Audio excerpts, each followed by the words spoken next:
Hello guys, Ashley here, also known as the Fan. Back today with another review.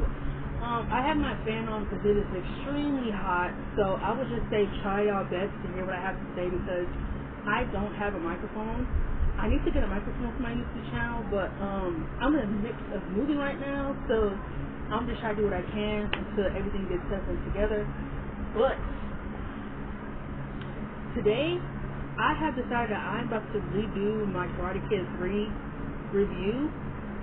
And this would be more like a rant, really, because when I listened to my rant after my review, I feel like I was like, there was so much that I didn't talk about when it came to Karate Kid 3, and I feel like I need to do that. And I recently just rewatched, well, I don't want to say rewatched, because that sounds like it's not true, but I have also decided that I'm going to begin I'm going to read the, how can I talk? I have decided that I'm going to be redoing, I didn't say that, sorry, I feel like I can't talk. Redoing my Karate Kid 1984 review, because I feel like there were a lot of things that I didn't talk about in that movie either. And I feel like I went a little bit too hard on the tournament scene in the final. Do I still think that that the tournament fights are nowhere near compared to Cobra Kai fights?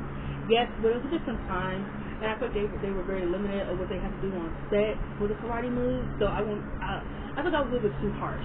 If I still have time, I'm going to try to do that right after I do the Karate Kid 3 rant because I have a lot of time right now, and I really have not had a chance to upload a video since I think the weekend. So I need to upload something. But after I get done doing that, I'm probably going to watch Karate Kid because they're taking Karate Kid off Netflix, guys.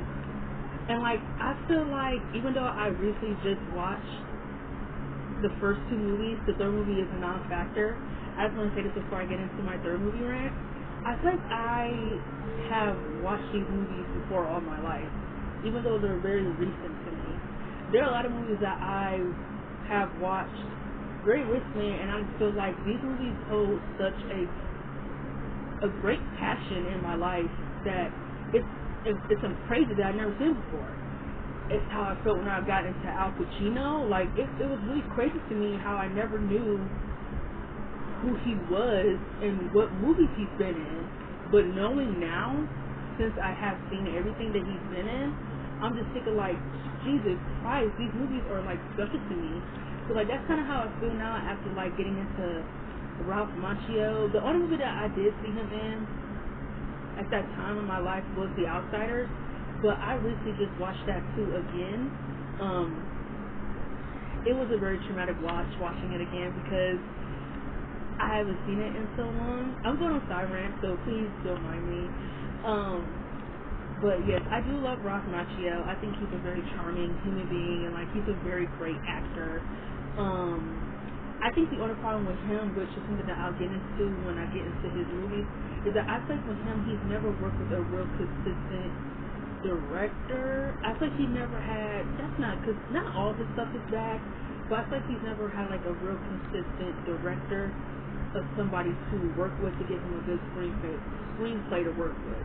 I think that's probably some of the problems I have with his movies, is that some movies that he are in, they're very like, what the fuck? Not all of them, just a few. But back to like The Outsiders, like I was saying, I did rewatch The Outsiders not so long ago, and I absolutely loved it when I watched it. Very emotional movie. You would definitely feel everything, feel for the characters. I definitely think Ralph Macchio was a standout in the movie to me. Him playing Johnny, I think Johnny holds a special place for all of us in the world. I think we all just felt very bad for Johnny and his circumstances. I cried in my video when I talked about Johnny because it was just very heartbreaking. It was just a very traumatic watch because that's probably such a big word, but the reason why it was so traumatic was because I wasn't expecting that what happened to Johnny and everything. But like a part of me is telling me that I need to rewatch it again. But it was just such an emotional movie. It's just like, I don't want to cry. Like, I don't want to cry. And like, I'm a huge crybaby. Whenever there's emotion in a film and I feel it, I can't I can't resist myself. I have to cry. Whether it's a movie or a show, I have to let the tears out. So yeah, I will probably I think what I'll try to do for Ralph Macchio is just do like a own personal movie review for all these 80s movies. Just like talk about them in one big video and just give my opinion on them. Because I would like to elaborate more on movies like The Outsiders and the Karate Kid movies even more in a big video, even though I do these now. But just know that I do want to talk about the first movie again. I've already did my review for the second movie. I feel like I was way too harsh on the sequel, but after I watched it a couple of times recently, I honestly can say that the sequel is a very perfect film. I think the writer's score for the movie is very unfair. I think this movie is just really good. I did have a little bit of a problem of them taking the focus off Daniel a little bit, but not too much. He was still great. Putting him in a fish out of water circumstance with him going to Okinawa was just excellent. Him and everything with him and Kimiko and everything with him and Miss Miyagi was just on a 10. And I actually did like Chosen and Tahoe as villains. They were far less cartoonish than the movie I'm going to talk about today, but I actually really did enjoy the sequel. I would say out of some of the sequels I have seen in my life, it is far from the worst. I actually really did love this sequel, and I think it was a very perfect film. I think the video that I did make was very short, so if I didn't get a chance to talk about anything that people want to hear, like the cinematography and like the score, I'll talk about it right now. I thought the cinematography was perfect in the second film. A lot of the shots were magnificent. Even though they shot in Hawaii, they did their very best to make it seem like it was Okinawa. I've never been to Okinawa. It was just a very beautiful film. I like how they focus on different cultures and different aspects of cultures. And I thought the score was beautiful. Again, just a very perfect score, very good composing. The Gloria Love soundtrack, that part of the film with him and Kimiko in the mountains, I absolutely loved it. I love the final battle between him and Chosen. The second movie had a lot of heart, a lot of heart and passion, a lot of great scenes too. Just me personally, I just love the first movie more. But I can definitely understand why a lot of people like the sequel. I have nothing against it because the sequel and the first movie to me are like here together, while the third movie is so far away from where the first two are. I feel like I might have to turn my fan off just so I can rant properly. But yes, I think the second movie is a masterpiece, and I apologize dearly for being way too hard on it. But let's get into the third movie. No more wasting any more time. I just had some sirens go on. Sorry about that. The third movie. I think the best way to break this down is just by going in sessions of the film. I didn't write any of this down, but I'm going to try my best to know what I want to talk about. And I think the first thing I want to talk about is the directing. And what I mean by directing, I just mean by like how the movie was directed and the cinematography and just all of that. That's the first thing I want to talk about. I think the directing in this movie was very bland. A very bland movie, very bland shots. Just you can tell there was really no effort put into directing this movie. I think the director John Alvison, and that's his name. Sorry, the same guy that directed Rocky.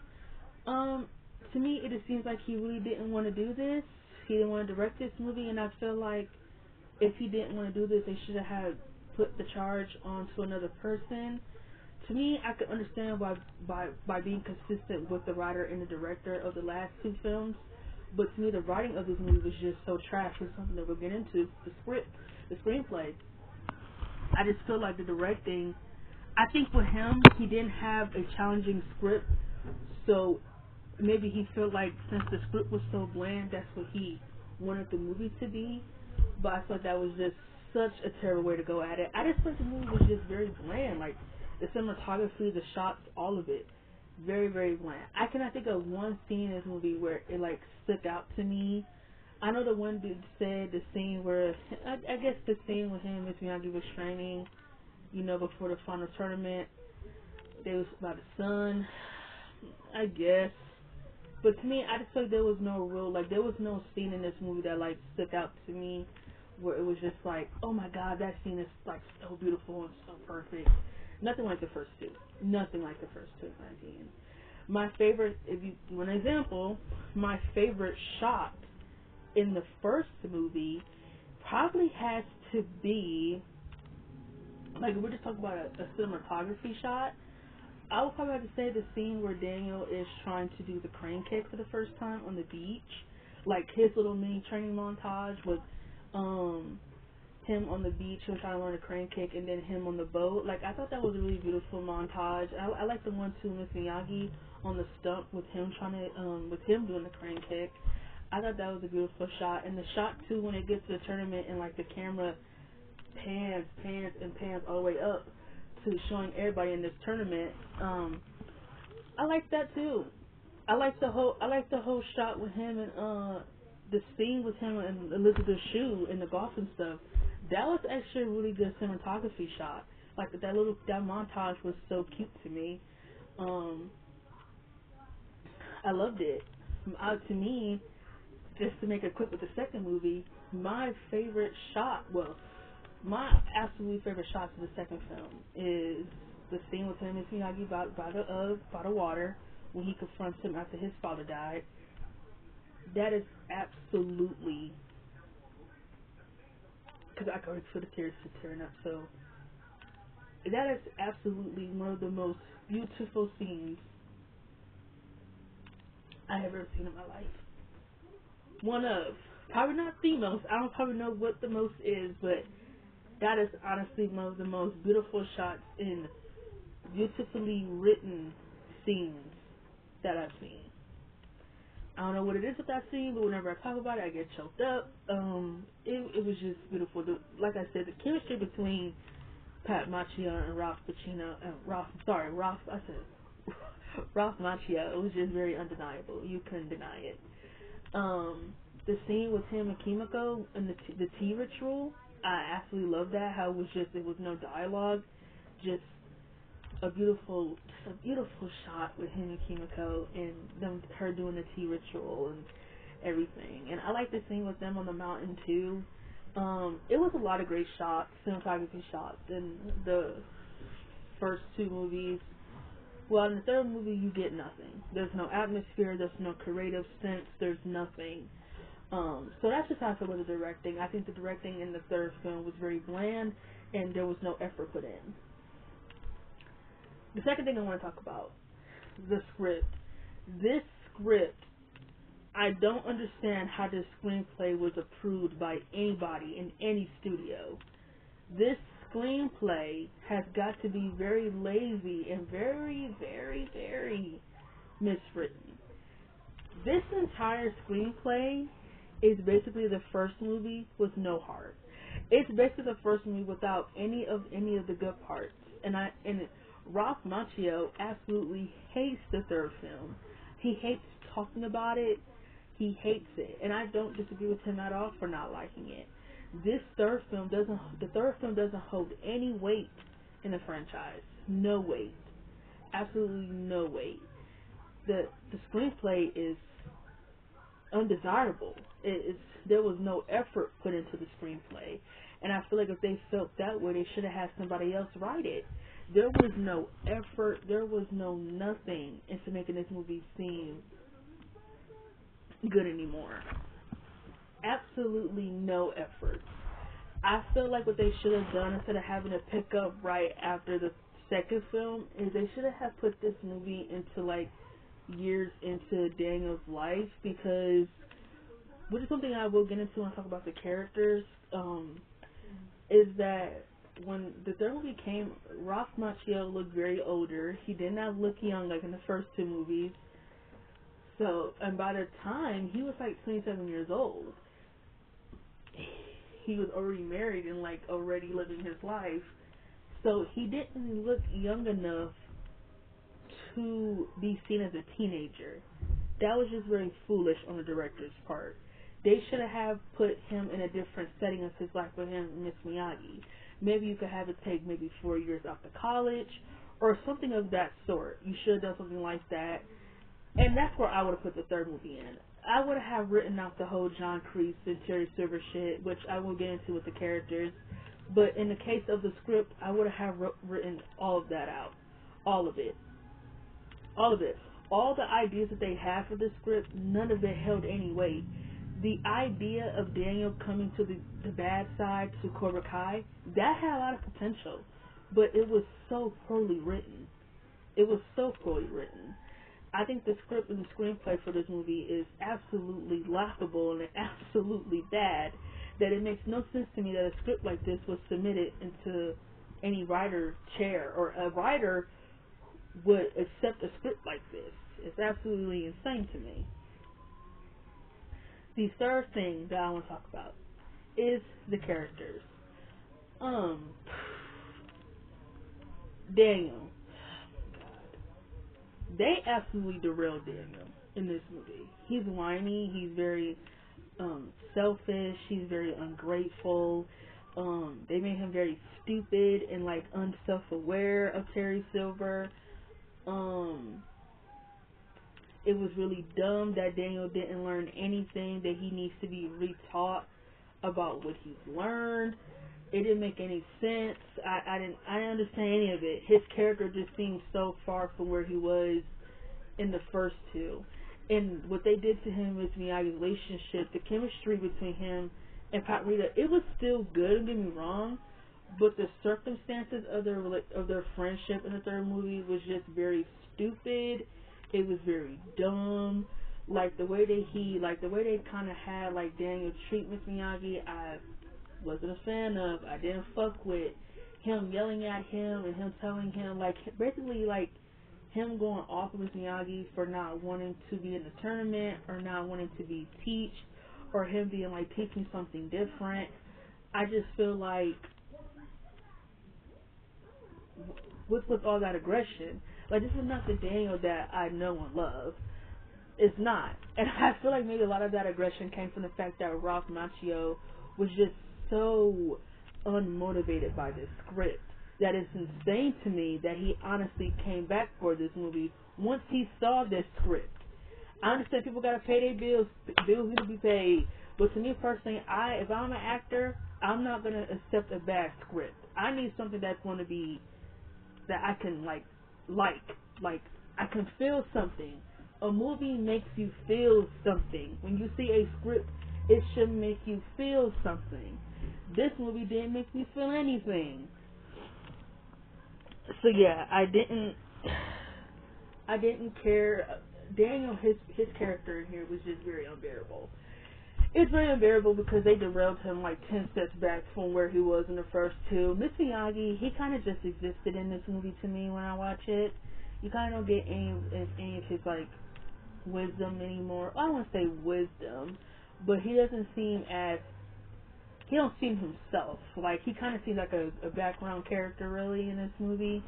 I did like the scene with him and Daniel at the tournament, but me honestly, I just think Miss Miyagi kind of just existed in this movie. I still do love Pat Morita. I still love the fact that him and Rob did decide to come back and they didn't recast anybody, but I don't understand why Pat or Ralph agreed to come back to do this movie when the script was just so awful, to me in my opinion. And I just didn't get it. I absolutely didn't get it. On some extent too, I can understand why Dan was Miss Miyagi, because why would you put this kid on your lease if you're not encouraging him to get a job? If he's not going to college, you need to be telling Daniel that he needs to get a job. Period. I'm not putting anywhere on my lease unless you intend on helping me with the rent, in my opinion. But I can understand Miss Miyagi put him on the lease. If you're living here, you're gonna help with the rent. Period. But that's a conversation that you're supposed to have with somebody. Like, if you're gonna be living with me, I intend on you helping me with the rent, whether you like it or not. You're not gonna freeload off me. Period. If Daniel's not going to college, Miss Miyagi should have been telling him to go find a job, because this house is not going to pay for itself, in my opinion. Daniel's little love interest in this movie, I think her name is Jessica or Jessie. This was so dumb. if you weren't going to bring Kimiko back, there was no point of Daniel having another love. And this couldn't even be a love interest because the actress was 16 years old because they couldn't find anybody else to fill that role for her. They intended on the girl being older, but they had nobody else wanted the role, so they had to give it to an underage actress. So they had to turn it into a friendship instead of it turning into a love story. Which means I just feel like I have nothing against Daniel having a female friend, but these two have no chemistry. Their scenes are meaningless together, and I just don't care. It just hogs up so much time in this movie. That too, the movie is just so boring. It's so slow. It goes absolutely nowhere. It feels so long, even though it is a 1 hour movie. It feels like I'm watching a 4 hour movie. It's so long. There were parts when I was watching thinking like, oh my god, is it going to start soon? That's the girl. Her and Daniel have no chemistry. Her and Ralph Macchio have no chemistry. I think her name was Lily. They have no chemistry. These scenes were pointless. Her character was pointless. We learned nothing about who she is outside of her running a flower shop. She has no personality. She has no presence. And her character was just meaningless to me. I have no problem with him having a female friend. But they couldn't find somebody that he could have chemistry with. And just how I feel personally, I just feel like, what was the reason for them not bringing Kimiko back? Like, I just feel like that was just a lazy way. This is why I'm talking about this movie would have been better if they would have had set it years into Daniel's life instead of setting it right after Karate Kid 2, because it's very obvious that Kimiko would take the dancing job over being with him. It was her dream. Of course she would take it. So it's like, why not just have it set years after in his life? That way she can be here. It was just stupid. To me, I feel like Daniel and Kimiko should have ended up together. They are out of all of his love interests, if I can even call the girl just because a love interest, I feel like him and Kimiko had the most chemistry, and I feel like it was just a lot more effort put into them than it was with him and Allie, in my opinion. But his little love interest in here, she had no personality whatsoever, and I feel so bad for the actress for her accepting this when they had no intention on really giving her a chance to really show any of herself. So let's get into John Kreese in this film. John Kreese did nothing in this film. The scene where he shows up like a jack in the box, very cartoonish. Very, very cartoonish. That entire scene, honestly, in Cobra Kai was very cartoonish. With Mr. Miyagi coming in there and fighting him off, and it was just very, very cartoonish. Terry Silver as a villain was very cartoonish. I'll just get into him while I'm at it. Let's get into Terry Silver. I like him a lot better in Cobra Kai than, and here he's entertaining. Don't get me wrong, but they wrote him very, very cartoonish, like really, really bad cartoonish. But it's in a bad way where it's like entertaining, if that makes sense. But like the way like everything about him is just so cartoonishly bad. The fact that Daniel couldn't figure it out, that he was blatantly trying to hurt him on purpose, was absurd to me. I feel like anyone with a brain could have figured that out, that he's having him punch hardwood and all this other stuff. Like, what does all this stuff got to do with Karate Man? Like, I think anyone with a brain would have put 2 and 2 together, but no, they had little old Daniel being stupid, so Daniel couldn't figure it out. The whole idea of them wanting to hurt a teenager because over a karate tournament in 1984 is absurd. I think everything about that is absurd and laughably pathetic, in my opinion. Just very pathetic.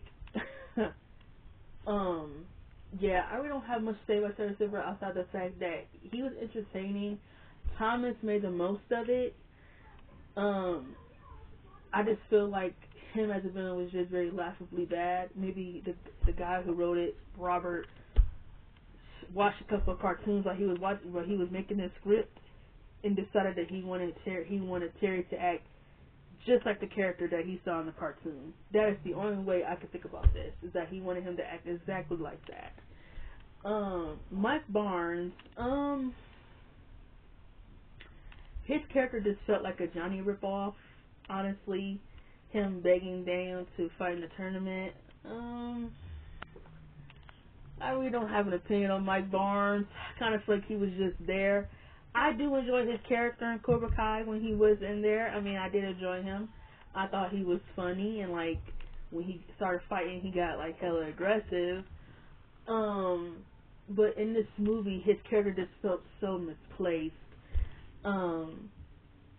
He was just like him too. Like the way they had him, like the scene where they come to the flower shop and everything, and like Daniel punches him. He's, don't do that. Like it's just like so.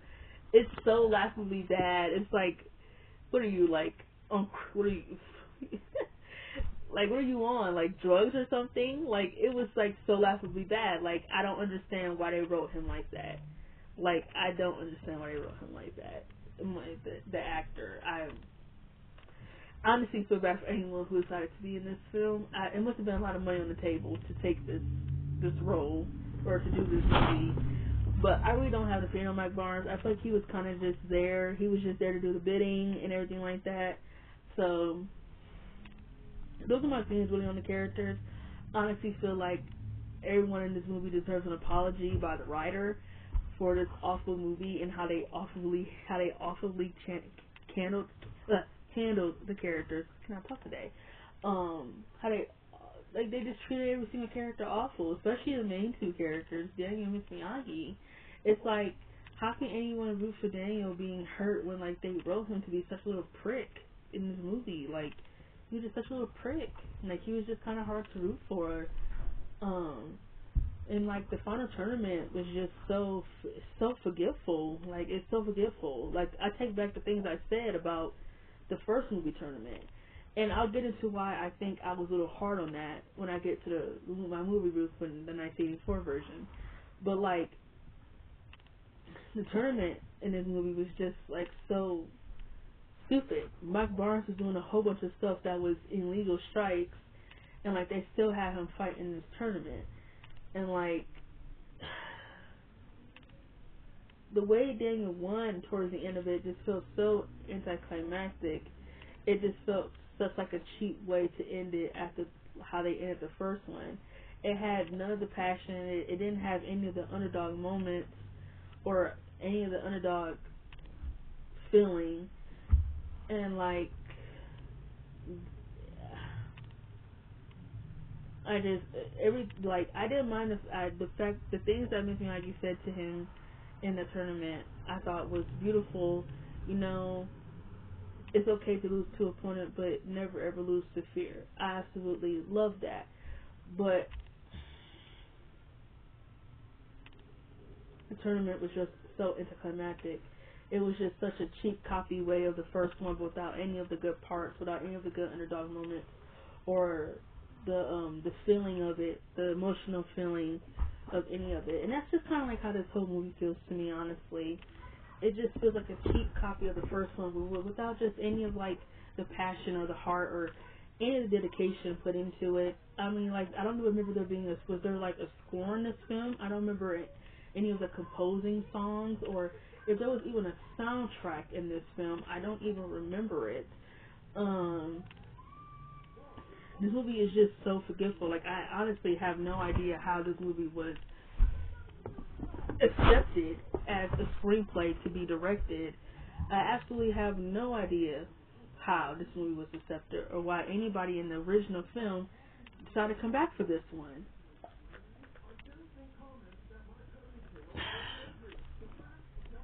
I think what brought me here to talk about this movie is because, like I said, is that I feel like I didn't go hard enough when I talked about it originally. And I kind of had to get things off my chest about how I felt about it. Another thing too that I want to add about the Terry Silver and Daniel stuff is everything about it was very weird. Like, everything about Terry Silver was given like child predator. He's following Daniel around, luring him in like a child predator, trying to make Daniel feel comfortable just to hurt him. And a lot of the scenes between Thomas and Ralph had like a lot of weird sexual chemistry, not chemistry, a lot of weird sexual tension. Even though they're both the same age, which is crazy when you think about it, because Ralph Macchio was so short in that film. It just it was weird. The way that like the close ups, like him getting in his face, is just thinking like, yo, this is weird. Like, get out of my face. And like something else I want to add, like that was just weird. Like I feel like the whole thing about Terry Silver was just very weird as a character. Like him kind of like luring Daniel in, like kind of like a child predator a little bit. I just feel like everything about Daniel joining the dark side was just very unhandled or very mishandled. The only reason why he went to Terry was because Miss Miyagi didn't want him in the tournament, and Miss Miyagi didn't want to keep teaching him to fight. So he only went to Terry Silver because he wanted to be in the tournament. But I feel like there was no effort putting into Daniel learning Cobra Kai or him wanting to be on Cobra Kai. There was no effort, even though that had a lot of potential. Honestly, think about how much that could have led into Cobra Kai if they would have taken that seriously. And just one more thing I want to say in closing is that two more things I want to say in closing about this third film. The way they wrote Daniel and Miss Miyagi's friendship in this film, it leaves really a bad taste in my mouth. I honestly feel like when it comes to this movie, they don't have any real scenes that stick out when it comes to their friendship. Like I said, the chemistry between Ralph Macchio and Pat Morita is honestly amazing. But to me, the way the script wrote their friendship in here just made it seem like it was like no more chemistry between them. I absolutely hate the way they wrote their friendship in this movie. It left a bad taste in my mouth, and like I hated it. I absolutely hated it. Because to me, I feel like Miss Miyagi and Daniel are the bread and butter of the franchise, and their interactions are easily the best parts of the franchise. And when you ruin that, you leave a bad taste in everyone's mouth. So why would you do something like that? And another thing I want to say in closing is really about the love interest. Like I can't seem to like let this go, and it's because I'm such a Daniel and Kimiko shipper that I hate the way they were done in the third film. Another thing too, they couldn't make them into love interest. If I didn't say this, they couldn't put a relationship, however, because Ralph Macchio was 27 years old and the actress was 16, and they thought that he would look younger than he was to put her relationship with him, but when he came back for filming, he looked older. So they had no choice but to make it into a friendship. And I feel like if that was the case, you should have told the actress that there's no point of her being here on set. They could have took out the whole girl thing out entirely. I feel like it held no weight in the movie. It honestly took up a lot of time, and I don't know when it came out at 89. I know there's nothing we can do about it, but just knowing how mishandled it was, like it honestly left the franchise on a very, very bad note. That they had to make Cobra Kai, that they had to do this to give fans just a rejoicing of what the third movie did so bad for us. So that's just what I was saying in closing, that I just think that everything between him and the girl Jessica was just stupid and just so unmotivated. And I just felt like the whole third movie was just very unmotivated. And I feel like, again, the fact that the movie was like submitted to make is a joke to me. Absolute joke. And that's all to say. Karate Kid 3 is a very boring, unmotivated film. I don't recommend it to anybody. If you need to watch it because you're just getting into Karate Kid and you're just getting into Cobra Kai, so you want to know who these characters are, then watch it for only that reason. Don't watch it after it, because I had a really bad experience with this movie. I honestly was dreading watching it because I heard about how bad it was, and then when I looked at the Rotten Tomatoes score, I'm like, ooh, 15%, this movie is no way it's going to be good. And I usually have benefits of the doubt when it comes to movies, because there are a lot of movies that have bad Rotten Tomatoes scores that me personally that I do like. One for instance is The Bride of Chucky. I absolutely love The Bride of Chucky, but that Rotten Tomatoes score is so harsh in that movie. But I absolutely love The Bride of Chucky. But this Rotten Tomatoes score, the 50% Rotten Tomatoes score for Karate Kid 3 is well deserved because this movie is shit. It is absolutely dog shit. It should have not been made. It left the franchise really on a bad note to the fact that Ralph Macchio didn't even want to come back for the next Karate Kid.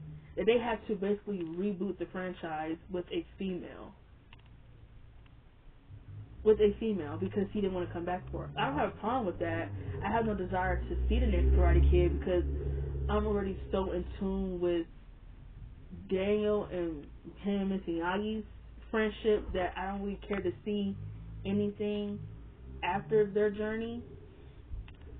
But just knowing that it was so bad they had to reboot it, it's just like, really? Only because they couldn't come up with a decent script. And I just feel like if that was the case, the company, the Sony Pictures company, should have let somebody else write it.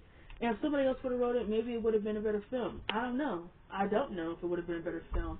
But me personally, I know I want to have wrote this. I would have gotten rid of the whole revenge plot entirely. I would have gotten rid of that. Honestly, I think the whole revenge plot is just stupid and like laughably bad, in my opinion. But I talk about this movie for way too long. That's just how I feel personally. It sucks. I don't recommend it. Don't watch it. I'm about to try and do my Karate Kid 1984 review right now. If I don't do it, I'll do it tomorrow. But I really want to do it now. So I'll see you guys in a minute.